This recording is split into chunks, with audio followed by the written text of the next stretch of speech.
What's up, everybody, and welcome into the Under the Hood podcast. I'm Jay Hood, along with my crazy cousin, Kozo Wiley. He is back from his excursion. This guy right here, he is back from his excursion from India, if you can believe that. Not Indiana. I know. I was thinking the same thing too. It was like, oh, he's going to Gary. He's been there before. No, he actually went overseas. And Kozo, how are you, sir? I'm doing well. How you feeling, Cuzzo? It's good. It's good to see you. It's good to see you. It's been too long. We've had the podcast. We had CJ sit in for you. I As saw. yes, I watched. Yes. yeah. That's when you've made it. By the way, when someone sits in for you. So that's when you made it, man. It's like, well, he can't be replaced, but it was breaking news. So we had CJ come in. We appreciate him being on the podcast.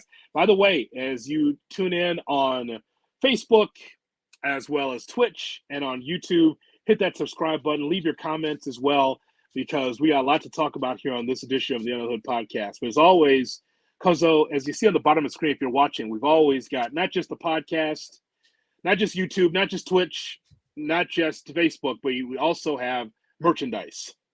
Yes, we have merchandise. Right here, we have our great Under the Hood water bottle. And with summer approaching, maybe in Chicago, Yep. You want to quench your thirst, and keep your water or favorite beverage cold. You need this Under the Hood water bottle. Get yourself a couple for the summer. You will thank yourself later. So get yourself an Under the Hood water bottle. And, if you're from the Chicago area, as I've said a couple of times, it's pretty solid.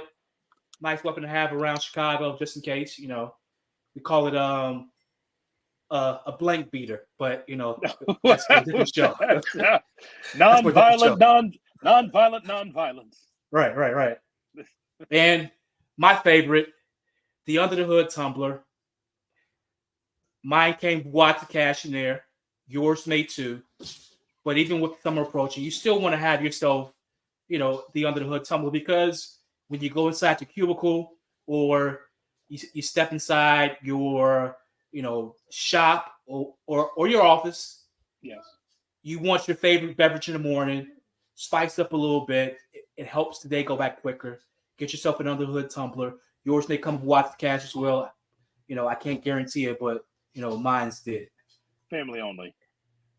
Oh, okay. Well, your family. You've been with Hood for 30 years, so yes, your family as well. And the favorite like spices. Spices, you said. Okay, go ahead. Yeah, spices. Get yourself a couple of the Under the Hood t-shirts. As I said before, take a couple of photos of your shirts or with your water bottle tumbler and share those photos online with the Hood. Let him know that you're supporting his brand, as he's so entertained and supported you for the past 30 years. Get yourself Under the Hood t-shirts. They come in a variety of colors. Get yourself a few and walk around Chicago with them on, or the suburbs, or Gary, and taking photos in them and share them with Cousin Hood.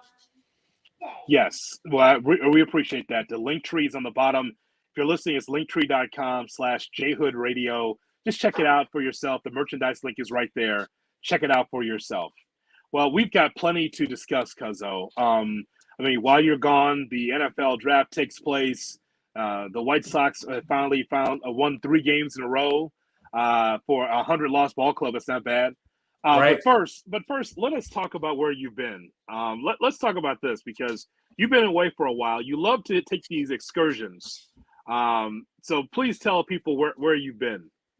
So I went to India for a couple of weeks.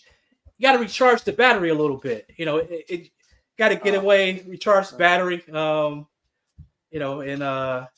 had a lot of fun. So if you're into hairy monkeys, it's a great place to be. Great place to be if hairy monkeys is your thing.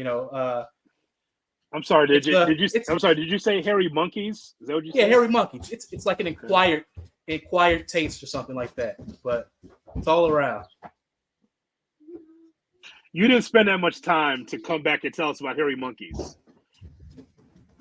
Well, I did a lot of sightseeing, Uh-huh. a lot of touristy stuff, and you know, met some nice people while I was there. Very Uh-huh. nice people. Could you explain what this is right here? That is the Taj Mahal right there. Uh-huh. So I went to Agra to see that as well. Went up to Kufri to get a look at the Himalayas, and pretty much went everywhere in Delhi and New Delhi. So had a lot of fun. Had a lot of fun. The Himalayas. What was our first name? You said you went to go see the Himalayas. Candy. Well, that's a hell of a name. Okay. The Candy Himalayas, you said that's where you went. Yes. Okay. All right. So what did you learn about your time in India, Cuzzo? So I learned, and I mean this respectfully. Of course. So I am an ambiguous brown skin guy, I guess, because they thought I was Asian while I was there. It was like, oh, are you from this country or that country? And it's like, no, from America. America? Yeah, America. So that was I guess they don't see many people who look like me. So it's like, oh, okay. But that was so I had the funniest one was I was in a museum, and while there was like a field trip for like a school or something, and this young man was so excited to see me, like I was a celebrity. He turned around, ran up to me, and waved and stuck out his hand. I was like, "What do I do?" So I took a step back, and it was like, how you doing? But he was like so excited, like I was a celebrity or something. I was like, oh, this is nice right here. This is nice. And you have the great people who come, to India for work. They come along and they sit at the bar after their work, and it's have some great conversations, some interesting conversations. So I enjoyed myself a lot. There's a lot to get to. There's a lot to unpack there with that trip. Okay, so and yes. So the Indian whiskey, I understand why there are hairy monkeys, because of the Indian whiskey. It's yes, it's a little strong, So the audience, and so I'm clear. The Indian monkeys that you saw were not at the zoo, correct? They were not at the zoo. Not at all. Not at all. There's stray monkeys everywhere. Stray monkeys everywhere. At the club? At the bar. At the bar? Okay. Okay. I don't understand why you say it like on that. The streets. Okay. All right. Just walking. You're just saying that they were stray hairy monkeys just walking around. Just stray hairy monkeys. It's like, available, you're saying. Available for people to come up and pet. Yes. You probably want to ask first before you just pet a random monkey, but they were there. I don't know why I'm playing the $1,000 pyramid with you. I don't understand what we're doing here. I don't know what you're saying, but I think the audience knows what you're saying. Okay. All right, because we know Cuzzo's in the room too, so we can't really go into it. Maybe there is a different section of the podcast we could talk about this, like Under the Hood After Dark. Can we talk about that? Yes. Oh, okay. So then you'll reveal what's going on there. Could you hold up that Indian whiskey for me, by the way? What's the brand on that? Seagram's, but it's called Royal Stag. So let me get a little close. Royal Stag. Uh-huh. So I had this. I was curious. One, I was like, they had a variety of whiskey that I would normally drink, but I wanted to test out the local flavors. So it's like, what's native here? And it's like, oh, we have this right here, it's Royal Stag. I was like, oh, okay. Let me taste a little bit of that. And I was like, oh, this is whiskey, huh? And I'm somebody who, we grew up where you had alcohol in your formula, so that's correct. They shake up the formula, put a little whiskey in there. So I've been drinking whiskey since I was born, but it's a little stronger than I anticipated. It's like, oh, okay, this is different. So and by the way, for our new viewers, and I think people know what Wiley's telling you is, when he talks about, alcohol in the formula, listen, that's correct. Yes. He did that was Yes. that is part of that's part of the family tradition. Yes. You start with this a little drop, just to make us go to sleep, and then it's just in your bloodstream for the rest of your life. Yes, it builds up your immune system to it. Yes, where Right. Okay, is there anything else that you'd like to tell us? Did you find the telecenter? Did you find out why they call us so often to try to sell us things? So here's what I can say. I can say after spending a couple weeks there, I have no problem understanding any phone calls I ever get again. Okay. I was able to clearly understand everyone after about the first week, because at first it was like, hey, just slow down just a little bit. It's like, oh, okay, I got it. I had to pull out my Hindi book. It's like, well, what was that word you just said again? Oh, okay, I got you. Did you say Hindi book? Is that what you said? Yeah, I had a trusty Hindi book with me just in case. Yeah, you got to be able to speak the language. But truthfully, most of the people you're going to interact with, for the most part, were people who were in the hotel, and if they were of Indian descent, they were from a different part of the country. They were either vacationing or they were at a work conference. But a lot of the people in my hotel were from like Spain and other European countries. So it was, fun. Yeah. Fun. Hard period on that fun, by the way. Hard period. You were done. Fun. It's fun. Yeah. I can't wait for the After Dark podcast. I'd like to know exactly how hairy were those monkeys.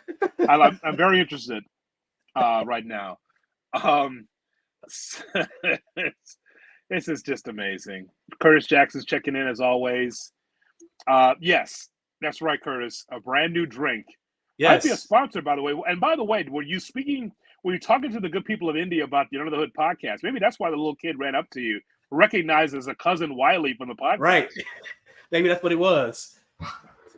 So I imagine after a few conversations with the great people in India, there could possibly be, at least one sponsor just from those conversations. So yeah, it was we had that much fun while we were there.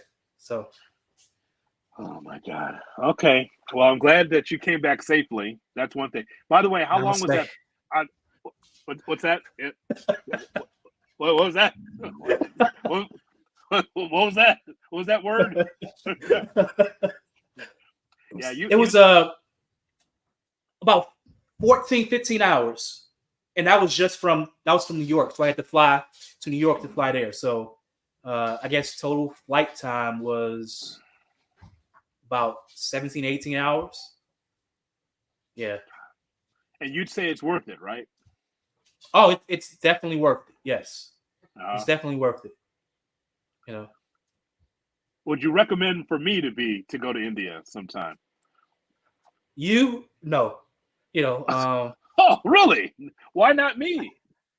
I would say if there are people who are happily available, that is a great country to visit. I mean, if you're married, it's fine as well. You take your spouse. You do the touristy spaces, but I wouldn't want to stay for 2 weeks if I was married. I would just want to do the tourist stuff and then head right back home.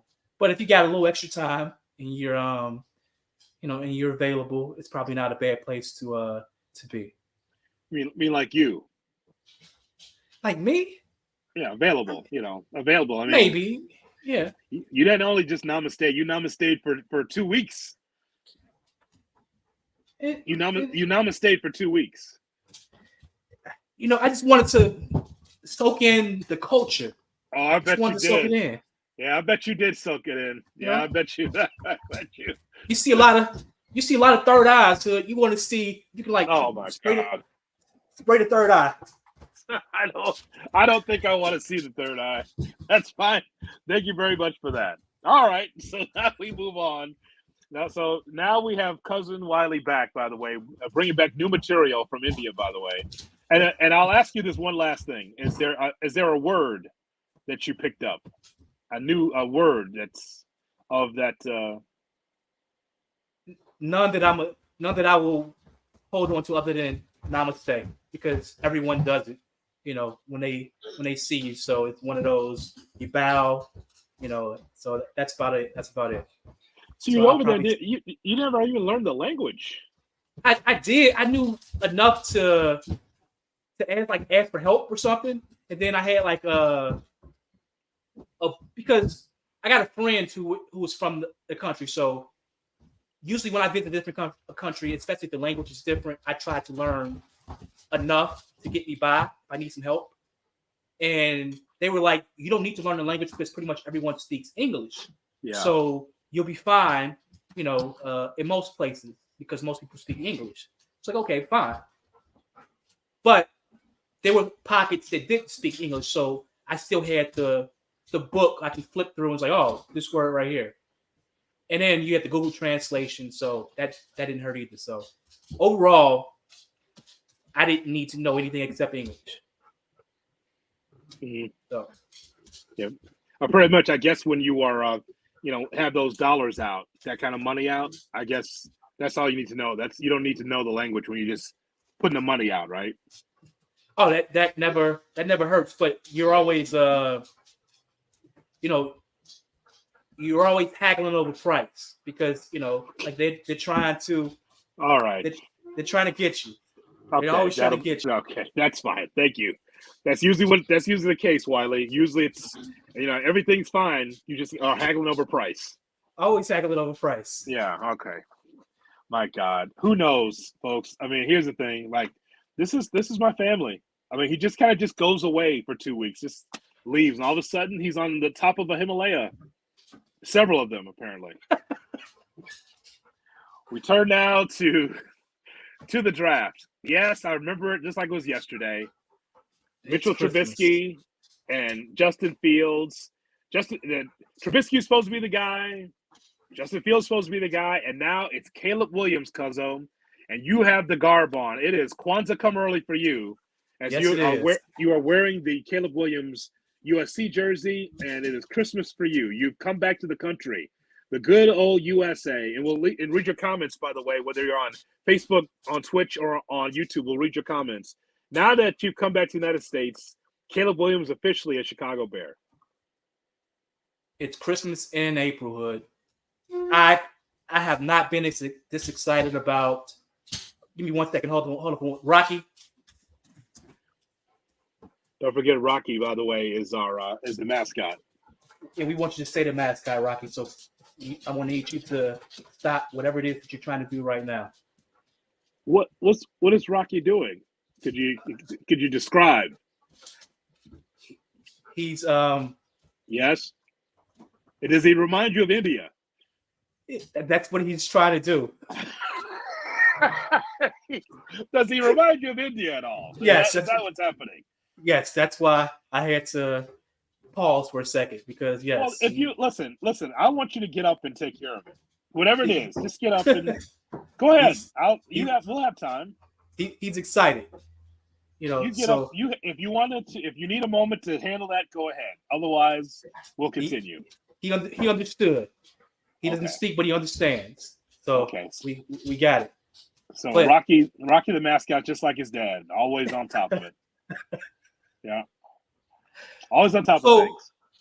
You were saying I haven't been this excited about a Bears season in probably since 18, but I haven't been excited about the future of the Bears ever because, like we're used to pop-up seasons.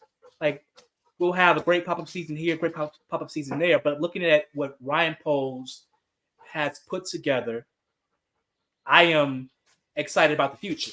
And I'm going to be honest with it because Caleb spoke on it too. He was like, basically like, why half-ass it? I'm going all in on this season. Like, there's no, well, I hope we can do this. We may be, no, fuck that shit. Like, we're talking playoffs. I'm hoping for a deep playoff run, but definitely playoffs, winning the division, and having sustained success. Like, we're not talking about pop-up seasons. We're not talking about any of that shit. We're talking about having a good decade run, and I'm excited about what we put together. Like, even fucking Tory Taylor. We got a guy who can kick a ball a fucking country mile. What's the Tribe Called Quest? It's like, can I kick it? Yes. Yes, you can. Yes, you can. Yeah. Yes, you can. Like, so all around, you look at this team, and it's built for sustained success. So I'm excited about what the season is going to bring us and what the future is going to bring us as a Bears fan, because we're not talking about, like I said, we're not talking about pop-up seasons. We're talking about sustained success. So what was your reaction on draft day, Hood, when you saw us be able to land Rome Odunze to go along with Caleb Williams? I was excited, and on our screen right now is the entire draft class for the Chicago Bears. That's what's on our screen right now on YouTube, on Facebook, and on Twitch. Caleb Williams, Rome Odunze, Kyron Agama-J, the offensive tackle from Yale, Tory Taylor, the punter from Iowa, and Austin Booker, defensive end from Kansas. So, Cuzzo, let me just tell you. So, watching the draft, we all knew that Caleb Williams was going to be the quarterback. But it came down to this. Would a wide receiver be available at 9? And as I mentioned a couple of days ago on the Cap and J Hood Morning Show on ESPN 1000, I said this. I said sometimes, Cuzzo, you need to have a break, right? It's one thing to be able to draft well, have quality free agents, but ultimately it comes down to getting a break. You got 2 breaks out of this. One break is that Lovie Smith helped you in a big way by hooking you up with DJ Moore for the number 1 pick. Hey, the Texans didn't have to win that game, but they did. And that opened the door for the number 1 pick, and that parlays into DJ Moore. The second break is that the Atlanta Falcons, and next time I'm there, I will be throwing all kind of money at the stripper poles, extra money at the stripper poles, just more glitter, more baby oil. I'm going to give them everything they need. I'm going to send them a case of, you know why? Because Atlanta took a quarterback, not just a quarterback, but a quarterback that's been banged up in a big way, right? And so that opened the door for Odunze at 9. And even the Bears were surprised. They're like, Atlanta, they're going to have Kirk Cousins will have another young weapon. They'll have Odunze, which made sense, all the sense in the world for Kirk Cousins in Atlanta. When they took Michael Penix, Atlanta, I said the door's open for Odunze. And plus, the story that came out is that Odunze and Caleb Williams were on the same flight together going to Detroit. They were kicking it. And it was kind of like, hey, man, all the best of luck to you. We're in the same draft class. We're good. And then come to find out he's his teammate. They didn't know. But Atlanta opened the door. So my point is that, yes, you have to draft well. Yes, you have to hit a free agency. But sometimes you need some luck too. And to your point, it started with Santa Lovey. And, as I think I shared with you before, you had the Texans hire Lovey as a lame duck. And then they're getting ready to fire him.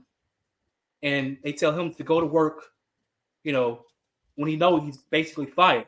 So, like any smart black man, he goes to work and he says, "Fuck this job," and oh, it's me every day. Yeah. The only difference is I keep coming back. But go ahead. You were saying? Go ahead. You're going to ask me to do this job when you know you're going to fire me tomorrow? I got something for you. Okay, we're going to go We're going to have Davis Mills to go down there and beat that ass. Yeah. Fourth and 20, 4th and 10, two-point conversion.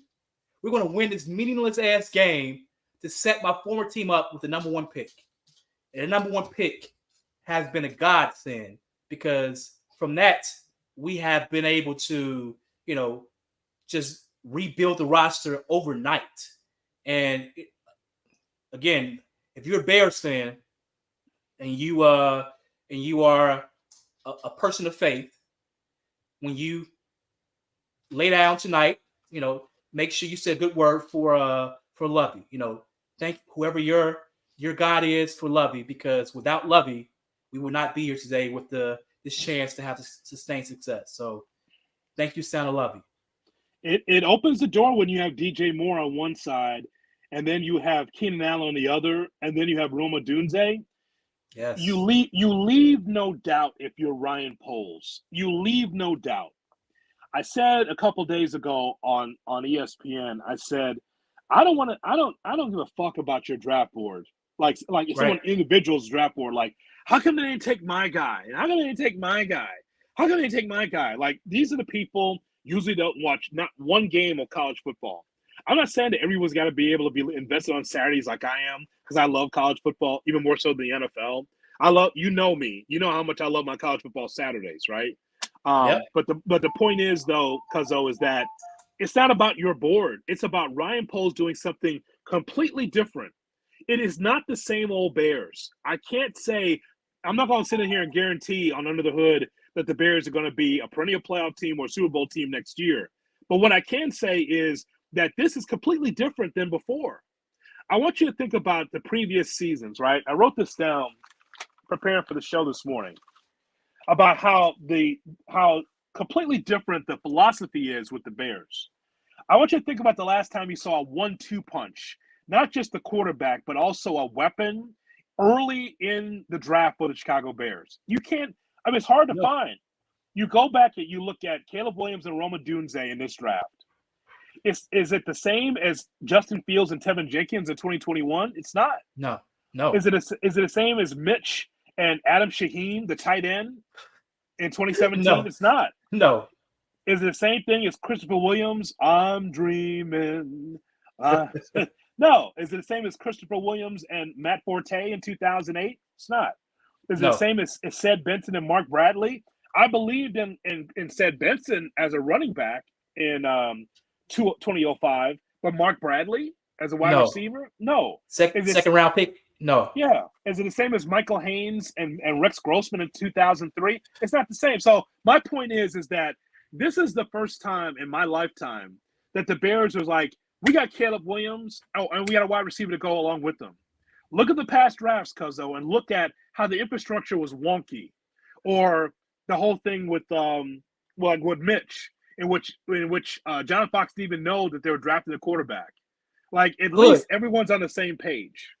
Hood, when Mitch came to the league, it was so bad. The talent around him was so bad that you can look this up, so I kid you not. Every wide receiver he played with in his rookie year was out of the NFL the next season. Not on a different team, out of the fucking league. How do you draft a quarterback and give him players, a supporting cast that's so bad that they don't have a job the following year? Now, if you have Fields come in, and I know Allen Robinson was still a decent wide receiver, but Allen Robinson quit playing football once he didn't get a contract. So you can't even count him as being a wide receiver because he was like, hey, I ain't got a contract. So this route, I'm going to run it, but I ain't going to run it at full speed. So we've given rookie quarterbacks shit around them the entire time I can remember. And you got Caleb Williams coming in right now. And I think, as a fan, with arguably the most offensive talent the Bears have ever had in the history of the franchise. Mm-hmm.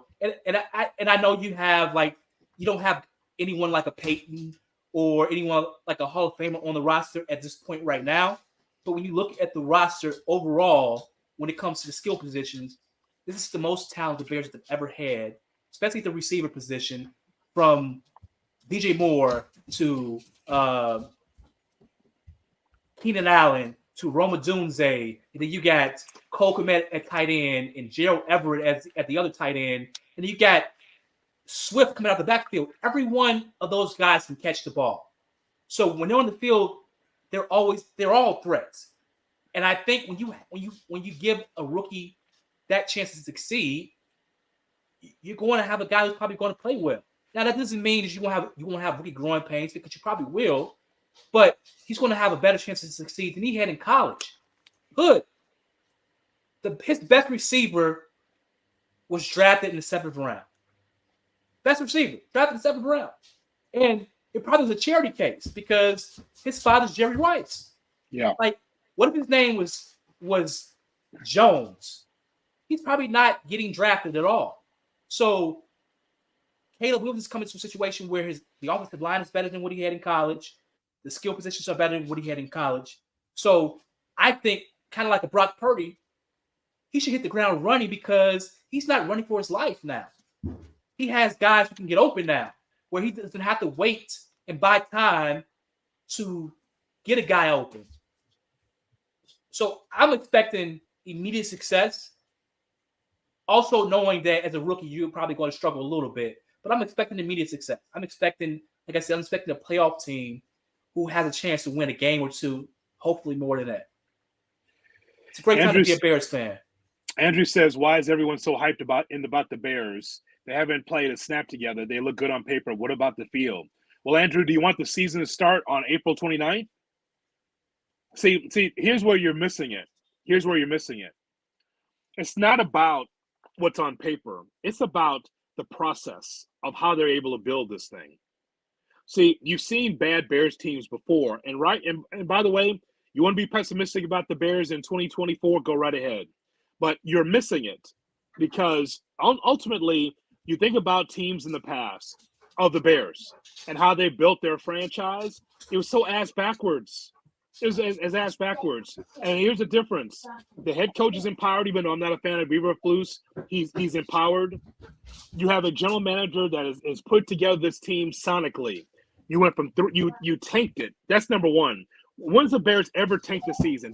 We've had a lot of shitty Bears teams, but as far as a team that was completely tanking, we haven't seen that before. And so that's the difference. That's one. Number two, you look at the team going from 3 wins to 7 wins. That's an improvement. And then you go from what they were able to do, not just the draft aside. Have you seen the depth chart? Right. I mean, look, all I'm telling you is that when's the last time that the Bears had 4 weapons on offense? When's the last time they had 4 weapons on offense? As far as DJ Moore, Roma Dunze, Keenan Allen, and what they have with the tight end and Cole Kmet. Also adding Gerald Everett. Yeah. When you look, and Andrew, you say, well, they have a shitty offensive line. Actually, they don't have a shitty offensive line. Actually, they don't. And here's I can tell you. And again, you don't have to believe me. It's right there on Google, google.com. Look at where the offensive line was at the beginning of the season, where it was at the end. And because of this said shitty offensive line, what they did is that they picked up Ryan Bates to be able to be a cornerstone as a center for this team. With Tevin Jenkins and Braxton Jones and Nate Davis and Darnell Wright, the offensive line is not shitty. So, I mean, that's an old headline. That's great to say last year or 2 years ago. That's not the case this upcoming season because they added 3 offensive linemen. Andrew, I would encourage you to live a little bit because, yeah, we can all wait until the Bears win the first 10 games and then get excited and say, oh, the Bears have arrived. I mean, what fun is that? As a fan, live a little bit. Like, you see what the roster looks like. Whether you believe they'll be great or not, at least make a prediction, project what you think this team will be, and then roll with that. Like, I believe they'll be great. So if you believe we have a shitty offensive line or a shitty team, then say, hey, I think they'll suck. That's fine. I can honor that. But if you're telling us as fans, like, hey, wait until they play 5, 6, 7 games, and then you decide what you think about the team. No, fuck that. I'm going to do that anyway. I'm going to do that anyway as a fan. But this is the offseason. This is the time to, get excited about your team. Or this is the time to looking like, hey, you know what? we had a shitty team, so we're not going to do much this year. You know, No, as a fan, I'm excited about what the future looks like. I'm excited about what the season is going to be. You don't have to be, but, you know, don't piss in my Kool-Aid. You know, like, don't piss in my Kool-Aid. Listen, but anybody can fan how they want to fan. I have no problem with that. What I'm saying is that I know as a longtime Bears fan what it looked like 5 years ago, 10 years ago, 20 years ago, as far as infrastructure and building toward a winner. All I can tell you is that this offseason is the busiest offseason I've ever seen with the Bears. Now, busy does not necessarily mean championships. I get that. But here's what you want. You expect for the Bears to go into the offseason and say, okay, here's some holes to fill. They need to fill them. And by the way, many years they did not fill them. We go into an offseason, you get 2 new wide receivers. You get 3, 4, actually 4 offensive linemen. You get a backup tight end. You get a cornerstone quarterback. You get a running game, in which I didn't think that the Bears needed to upgrade the running game. We talked about it. Yeah. I'm cool with Herbert. I'm good with Roshan Johnson. And then Pole's like, nah, I want a veteran in there. I want DeAndre Swift. When it comes to the defensive line, what you decide to do is, like, they still need to figure out what they want to do with the defensive line, because on the other side of Montez Sweat, that's still a problem. I want them to look at defensive tackle. They still need to address that. I want more of a pass rush. But then at free safety, they get Kevin Byard. And all the way to special teams, they said, you know what, Trenton Gill, you weren't very good last year. I'm bringing in Torrey Taylor. And so that's all you need to know. What they're doing is they're trying to make improvements with the roster. No one's crowned them champion, but you have to give the Bears credit for the process. A totally different process than what we've seen in the past. Unless you just got here. If you're a Bears fan this year for the first time, I get it. But for a guy who's been watching it for 30 years, I've never seen movement like this, and I think that's a good thing. Hood, if you look at what we were 2 years ago when Ryan Poles came in and where we are now, it's like night and day. Like, if you can't see that as a Bears fan and be excited about this season and excited about the future, then, you know, I don't know what to tell you. You know, I would tell you, you know, like I said, live a little bit. But if you need to wait until, you know, they've played 10 games to get excited, then, you know, do you. But I'm excited in the offseason. I'm excited about what we put together. And within 2 years, we had a shit roster. We had no salary cap space. We had no draft capital. And within 2 years, we flipped that around, created salary cap space. We got studs at almost every level. And we still have draft picks next year. We didn't have first round picks when Poles came in. You know, like we've been trading those away like candy. Like, oh, you get a first round pick, and we get back, you know, bad talent. So I'm excited about what we've done. I'm excited about the future. Like I said, if you want to wait until we've played 10 games, you do you. But while you're waiting, don't piss in my Kool-Aid, because, you know, I like my Kool-Aid, you know, the way I like it, but I don't like added flavor of piss in there, you know. So well, I'm glad to know that. I'm sure people in India also happy to hear that as well. They didn't have to do anything extra. So I would just say that it is a positive of a big way when you are upgrading the roster. Like, again, if you just got here and you're a Bears fan or been observing the Bears just from the last couple of years, then you don't know the history. And the history tells me that the Bears would make cursory moves here and there, but not go for it in free agency, not go for it in the draft. And I think that says a lot about what Ryan Poles is trying to do. It's a very difficult NFC North, Cuzzo, as you well know. Detroit is the class of the NFC North. Well, and then there's their Packers, and then the Vikings are trying to figure out what they want to do with J.J. McCarthy, their new quarterback. So what I'm saying is that if you go from 3 wins to 7 wins, it's time to make an even further move. But everything is predicated on the offense with Caleb Williams, though, because I've made the comment even before we got to the draft, before free agency, I said, I watched Caleb Williams, and he was the most dynamic quarterback I saw in college.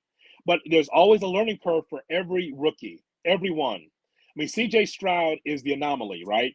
Houston Texans comes in, sets the world on fire. But that doesn't happen for everybody. And for Caleb Williams, hopefully that will happen for him, because, look, can make all the throws. We've heard that before. He can run with the football. And his excitement level is not cockiness, it's confidence. And he wants to be great. these young guys, these young people today, they're already paid. They were paid in college. They're probably paid in high school. They're paid AAU, whatever, right? Because all they want is legacy. They look at like the LeBrons and the Patrick Mahomes and athletes of that ilk, and they just want legacy. And that's what Caleb Williams wants with the Bears. And I think a lot of times as fans, we're afraid to get excited because we've been let down, especially as Bears fans. We've been let down a lot. So we live in fear of getting excited about a lot of things. And as one of the things Caleb said when doing one of his open press conferences was like, I'm not ducking anything. It's like, I'm not ducking anything. And as a fan, I appreciate that because you don't want someone who's afraid of the moment. You don't want someone who's trying to find a way to, ride the fence, because as you said this morning, there can be, there's a lot of chafing when you ride that fence, that ass gets a little raw when you ride that fence. So, hop off the fence, pick a side, live with it, fine, but as a fan, there's no need to live in fear, no need to live in fear of expectations because, you're going to ride the roller coaster one way or another. We've all ridden the roller coaster of the Bears for, most of our lives or all of our lives. So live a little bit, get excited about this season if you're a Bears fan. Even if you didn't get all the draft picks you wanted, even if you don't have the quarterback you wanted, it's still okay to get excited about this team and where we are, especially compared to where we were 2 years ago. Yeah. The idea that Jaden Daniels is a better quarterback than Caleb Williams, it's not about our board. It's not about our board. It's just not. It's about the Bears board. And with Ryan Poles, for him to have the balls to step to McCaskey and be like, yeah, your team's got some talent on it, but I don't want them because you're not winning with them. That was the bottom line. He's like, you got veterans, but they're expensive and they're not winning. So we're going to start over, and I'm going to build this through the draft. And I'm going to do something that we've never seen before, get two number one picks. Number one picks. Cuzzo, you're supposed to be ass bad. You're supposed to be like who Carolina is. You're supposed to be that bad to get two number one picks. That means you're supposed to win one game a season or 2 games a season or none, right? But the Bears were able to swing it twice. And again, that's good fortune. It's good fortune that they're able to do that. So, again, Caleb Williams is the best quarterback in this draft. That's why he was taken at 1. Roma Dunze was one of the best wide receivers that's available in the draft. He fell to him at 9.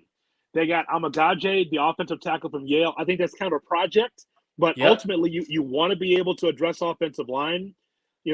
People keep telling me, like, no, Hood, Bates is the center. I'm like, okay, because that's important too now because I don't want Caleb Williams to get under center and then, like, it's a ground ball to short. I want him to be able to catch the fucking ball here. Like, just catch the ball. Right. Like, make sure it's sound, right? That center's got to be so important for the team. And so that's really important. Well, I think all Bears fans, I hope all Bears fans can support what's happening with Ryan Poles. Not moving on. Not going to move on because I look at this Bears team and, again, haven't seen a depth chart like this before. The amount of movement, it's different. Torrey Taylor, you mentioned that you like the pick of a Torrey Taylor. And so the notes on Torrey Taylor, first of all, before I even read, hey, man, he played for Iowa. He was the MVP for Iowa.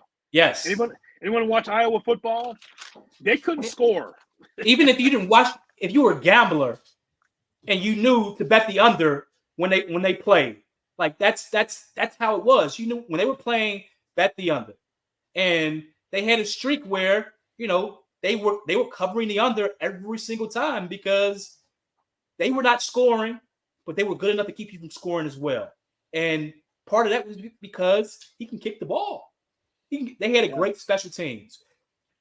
It's crazy when you can say someone's special teams was the best part of their team. Like you don't get that often, but it was the case where their cover team was great and their punter was great. So he was pinning teams within the 5 or 10 pretty much every drive, and saying, "Offense, can you please score 3 points? If you score, give us 9, we'll win this game." Torrey Taylor, 4,479 yards on 93 punts. He broke a record set in 1938. And the reason why he was chosen, they were like, Trenton Gill, you didn't give us good field position. And I know in the glare of all of it, Cuzzo, like the defense wasn't good enough early. It got better late with Montez Sweat. The offensive line didn't hold up for Justin. Justin didn't have enough weapons, or Justin held on the ball too long, or whatever the hell. It was so many different things. We didn't get to special teams because it was just all, underwhelming. But here the Bears looking at it as we upgrade running back, as we upgrade wide receivers, we upgrade quarterback, at least supposedly upgrade quarterback. You know what? We need better field position. And remember, Trent Gill's a 7th-round pick. Yeah. So they were like, And so they're like, let's get the best punter available. Let's get Torrey Taylor, the Australian, and bring him in. I have no problem with that pick, especially if he's going to be and people do not understand how important special teams is, man. I mean, if you want to have the best in class as much as you can across the board, why wouldn't you have the best on special teams too, if you can? And here's the thing too, Hood. It was essentially a 5th-round pick. It was a late 4th-round pick, essentially a 5th-round pick. And you got a guy who is statistically the best in NCAA history. And he's kicked in cold weather. He's done all the things you want him to do. And he has the swagger that you want in a guy like that. So that told me, when I saw that pick, that told me that Ryan Poles looked at this roster and he said, we're getting ready to enter championship mode. And when we get to the playoffs, field position is going to be a premium. We need a guy who has the ability to consistently pin teams deep in their own territory so our defense can get after them and give our offense a chance to get the ball back with great field position. And getting a guy like Torrey Taylor who can kick the ball, like I said, kick it a country mile, it works for your team. It works for your team. And I think when we see him, do what guys like Gill couldn't do and the guy who O'Donnell went to the Packers couldn't do, we're going to be excited. We're going to say, oh, wow, he pinned them at the 2-yard line and our defense held or got a safety and our offense got the ball back and scored. That's a great fucking pick, and it is. It will be. So I'm excited about this overall roster. And, I think most Bears fans, even if you didn't get the guys, even if you I saw that Andrew mentioned that Jaden Daniels was his preferred quarterback, and I know others preferred Justin Fields. It's okay. That's fine. But we don't have those guys now. So hop on board and ride the train. Be excited about what we have. It's an improvement over what we've seen in a very probably ever, but if not ever in a very long time. Especially offensively ever. Defensively, you got some work. Austin Booker, Cuzzo, is a defensive end from Kansas. He's going to be 21 in December. Yes. So, work in progress. He had 505 snaps in college. He led Kansas in sacks, tackles for a loss, and forced fumbles. He's 6'4", 253, and he's a 4'3" defensive end. So, what I like about it is that here's a flyer you're taking from Kansas. Probably should have been drafted higher. Yeah. But he falls in the 5th round, and it's kind of like, okay, we need help on the defensive line. And so I look at this depth chart here for the Chicago Bears, and Austin Booker's right after Montez Sweat on the left defensive end. He's second. So after Montez Sweat, I still think the Bears lack on the defensive tackle. I think they'll spend. They'll spend on a free agent. One of the veteran free agents or two. To shore up the defensive line. But here's the thing, though, too, Hood. When you look around NFL rosters, no one has a perfect roster. So if we're looking at wanting to have every position filled with a stud player, it's not going to happen. You're going to have some weak links in the chain, but it's about the collective. So can the collective, be strong enough to hold up that weak link? And if it's maybe another edge or something else, I think the team is strong enough to hold up. The offense is built to score points, and they're going to score a lot of points. So the defense can just pin their ears back and get the quarterback. And we haven't seen that hood since Rex Grossman played like an MVP for 5 games. And then he stopped playing football the rest of the season pretty much. So that was it. That's the only time I've seen the offense that was able to score points pretty much at will, and that ended quickly. It's like, oh, Rex is an MVP candidate. Oh, no. Rex is about to be out the lead next year. So, yeah.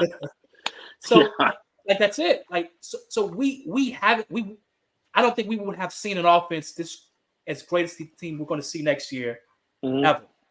So be excited. Be excited about this team, and we're going to beat some Packer ass. We're going to beat some Viking ass, and I think we're going to compete with the Lions. Oh, that's some strong words. Leave your comments, by the way, as we start to wrap up this podcast. If you are watching, you haven't left a comment, please do so. Leave stars on Facebook as well. That just helps the algorithms. So thank you so much for checking out our podcast as Cuzzo Wiley makes it back from his vacation. CJ Taylor says he wants to know how was the vacation. It was great. It was a lot of fun. I enjoyed soaking up, the experience. Yes. So taking a look now at the soaking up, you said. Soaking up the experience. Okay. Yes. Had to be some kind of tub involved. I don't know what that is. I don't know what happened there. Go ahead. You were saying? So no, I'm what is wrong with you? What is that? Wait. Huh? What? All right. Just plowing right ahead, Hood. Just plowing right ahead. Apparently you did in India. You plowed right ahead. Go. Apparently that's the case. Okay. But yeah, I really like what the Bears have done here. A couple other news and notes for you. First of all, you think in a 3-hour radio show that I would be able to get to all of this, but Candace Parker, my once crush, has retired from the WNBA. 3-time WNBA champion, one with the Sky. Of course, she helped bring a championship. The GOAT came here and brought a championship. 2-time MVP, 7-time All-Star, 2-time gold medalist, and it goes on and on and on. One of the first players to win, actually the first player to win WNBA championships with 3 different teams. She's now retired. She had 10 foot surgeries. After a while, I mean, she's a basketball player. Yeah. Naperville, and don't at me. I can't remember which high school. I think it was Naperville Central. Could be wrong. Where she played high school, but played high school in the Chicagoland area. Tennessee. Yeah. Played professionally in the WNBA. 3-time WNBA champion. 10 foot surgeries, and so she's retiring. I saw it on Instagram, and I'm just like, man. What I liked is that she came in here and she helped the Sky win a championship, and so now she's doing a great job on TNT, and you know what? Looking good while doing it too. Looking good. Oh my God! Oh yeah, absolutely. Looking good while doing it. I've been a big fan for a long, long time. As have I. Yeah, I was. I felt like we all had a shot when I saw her husband. I don't think it's her former husband. The one she had the kid by. I was like, oh, we all have a shot. Mr. I think it was Eric Williams or something like that. I know it's Williams. It's like, we all have a shot. Like, we can all win. What are you saying, man? You're saying that he said anybody get a shot. Is that what you're saying? He was an ugly dude. So oh my God. Yes. Is that what you're referring to right there? Yes. Okay, this man right here. Scary. That's her ex, man. You can't say that. Well, I guess you can. That's her ex. Yeah. Yep, that was it. That's probably why she had foot surgeries. Yeah, so all the best to her, by the way. Also, when it comes to the Chicago Sky, while you're away, Cuzzo, You talk about a big splash that the Sky was able to get. I mean, so because of that, because of the big splash they have by getting 2 picks in the top 10, you know what I did? You know what I did. I mean, now that there's even more star power with the Chicago Sky, I locked this in, man. Let's go. We're going. We are going to see the Sky. Got Sky tickets. How about that? There it is. There we go. Atlanta Dream. We're turning it around as a city when it comes to sports. Not so much the White Sox and the Bulls, but pretty much everywhere else we're turning around. You mean Chicago? Yes. As a whole? I mean, so yes. like Bedard with the Blackhawks, and that team's going to grow. Yeah. You have 2 solid players now. Starting with Angel Reese, by the way. How about Angel Reese? Angel Reese is in our city. There you go. Yeah. There you go. Does that work for you? That works right there. I mean, star power from LSU, played big games in college, and now she's part of the Chicago Sky. Think about it. Yeah, that's a tree you climb right there. What do you mean? I don't. It's so funny. Let me just pull the curtain back just for a second. So this man tells me before we even hit record, "Hey Hood, PG, got to be PG." Like, okay, I mean, you can be PG. I don't have to be PG. It's the podcast. But here he is talking about climbing trees. Now, what are you saying, man? I'm just still a kid at heart, Hood. I just like to, climb trees. Okay, never mind. Yeah. Never mind. Anyway, so Camilo Cardoso and Angel Reese are now part of this team. So I think that now we're talking about 2, rookies, but difference makers for the Sky. So it's those 2. It's like the Cubs bringing up a P. Crow Armstrong. They got Bush over at first base. Don't make any comments. So we're talking about some youth there for that team. The Chicago White Sox, they're trying to figure out who they are and trying to figure out if they have some young players like Crochet that could be a starter for this team long haul, or will he be traded by the deadline? The point is, along with Caleb Williams and Roma Dunze and the other rookies, like, we're getting a renaissance now of young players trying to reimagine their franchise over the next 5+ years. And I mean, it's a great time to be a fan. Great time to be a fan of a Chicago team. That's right. I'll still say minus the Sox because I know we scored 21 runs in 3 games, but we had scored 56 runs in the previous 25 games. So yeah, that's it's going to be a painful season for the Sox. A really painful season for the Sox. I mean, I'm thinking, maybe 100, maybe 110 losses. Maybe like 100, somewhere in there, probably. But I guess the big question is, are we going to games this year? Do you feel up to knowing that the ball club is lousy? And they swept the Rays, and the Rays are the last place team in the American League East. It doesn't mean they might be the last place team in the American League East. It's April. That doesn't mean anything. But what I'm saying is that it's April, it's May, June, July, August, September for the Sox. Like, that ain't getting better. Tampa being swept by the White Sox is surprising to me. Very surprising. But you doubled your win total in a series. So you doubled your win total for the season in a series. I mean, that's you're looking for a positive right there. So Pedro Gafal, it's the Tommy Pham. You get Pham in there, and what is he batting 357 right now? So when you look at the team overall, you have a roster, I believe, where no one on the roster who's played 13 games is batting 270. Yeah. So when you can't hit as a team and you have a 5+ ERA as a staff, where I think Eric Feta is like the only guy who doesn't have like a shit ERA as a starter. Fetty, yeah. So you're it's a struggle. But I think we knew that as fans. We should have known that. If you didn't, then I'm not sure what you were looking for.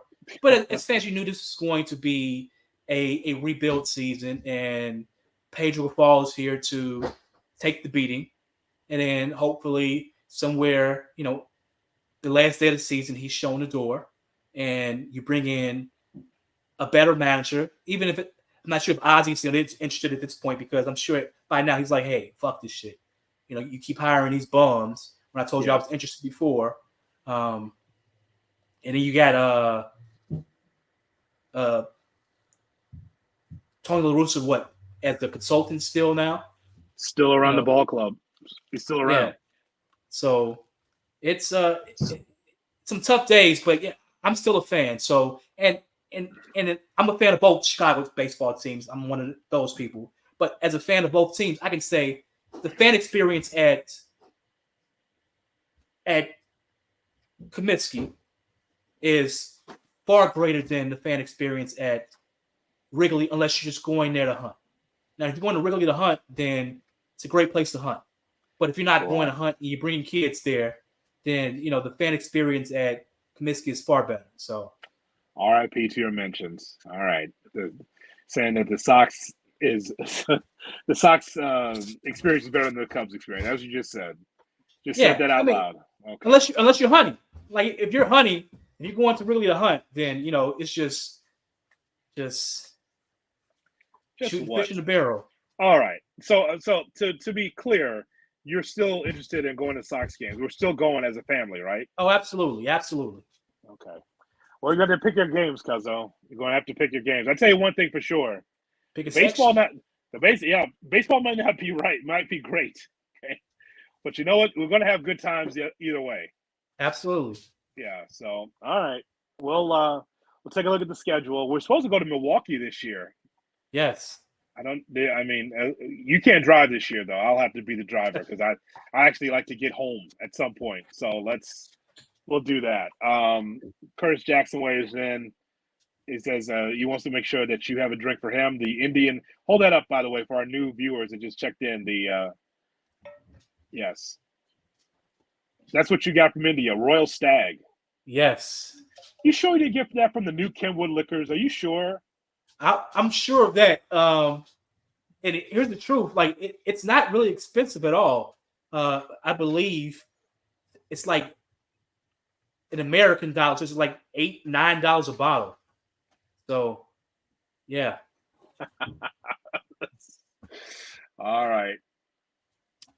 E-King says defensive tackle Keith Randolph is coming in as a UDFA. He had a good year for Illinois, playing the Scenery Bowl. Yeah, I mean, it's players like that, especially if you evaluate them. You bring them in. One thing I haven't heard also from House Hall for a long time, a general manager saying it's going to be hard to make this team. What the fuck? What?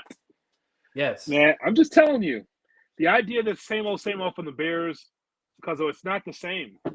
It's not the same. It is all put together by the general manager. This is not your Ryan Pace Bears right here. It's not. It's a different regime. And Ryan Poles has, within a couple of years, elevated himself to the best general manager in Chicago. Yes. All right, Cuzzo, do you have any final words before we wrap this up? That is it. Are you sure? It is. I am sure. Shout out to the GOAT. Yes. Shout out to Candace Parker, who Wiley said everyone can get a shot. Thought everyone can get a shot. That's what he said. Hood, you saw our husband. You saw our ex-husband. When you marry a guy that looks like that, and he's not even rich. Like if he was rich, I would understand that. We marry a guy like that who's not rich. We all have a shot. Yes. So I'm excited. All right. And by the way, Sox fans, if you're watching, is it Josh Schrippen, the new voice of the White Sox? Southside, stand up. Someone needs to rubber feet, Hood. Okay, never mind. All right, it's time for Rocky as we take a look at the Bears front office. There you go. Bears front office for you. Rocky. All right. Let's go. Let's go. Let's go. What do you think about the season, Rocky? What do you think about the season? Sit. Nope. Sit first. Maybe not. All right. Okay. What do you think about the season? This is ridiculous. 13 games. 13 games. Oh my God. Oh my God.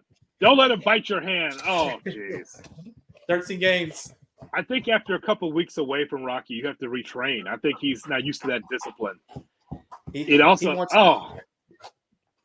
wants some of that Indian hair. I don't want to know about that. Okay. All right. Fried chicken. He said, fried chicken, curry chicken. Damn, I'm getting fat.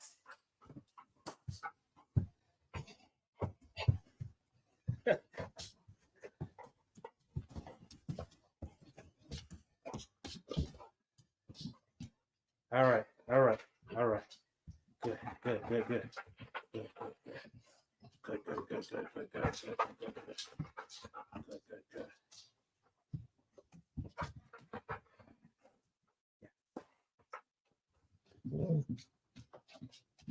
All right.